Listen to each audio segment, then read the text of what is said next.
ऊपर में आप देखिए इसमें भी माल वगैरह लेने के लिए काफ़ी अच्छा है। ये AC एक्सेल है, 2018 के मॉडल है। ट्रैक्टर है, कंडीशन तो काफ़ी अच्छा लग रहा है इसका। ये एकदम करंट माल है, 2019 की है। 2019 की है और 20 में लॉकडाउन लगा था। फर्स्ट पार्टी है सेकेंड?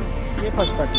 ये फर्स्ट पार्टी भी है। इसका नया में अगर आप लेने जाते हो, लोन वगैरह ये सब कराते हो तो अप्रोक्स आपका 6.5 से 7 के करीब मिलेगा। कितने में हमारे व्यूअर्स को मिल जाएगी? ये आपको मात्र 2,20,000 में मिलेगा। इसका बॉडी थोड़ा सा बड़ा आते हैं, ठीक है, इसमें लिए कोई प्रॉब्लम नहीं होता है। भाड़ा पर्पज़ के लिए खूब अच्छी चलती है ये गाड़ी। खूब अच्छी चलती है। ये फर्स्ट पार्टी है सेकेंड? ये आपका फर्स्ट पार्टी है। इसमें एक्स्ट्रा हुड लगाया गया है ताकि जितना भी माल आप लोड इसमें ले सकते हो, ठीक है, इसमें कोई प्रॉब्लम नहीं। देखिए दोस्तों, एक्स्ट्रा हुड लगाया गया है। तो बोलेरो पिकअप दोस्तों 4,40,000 में मिल रहा है आपको।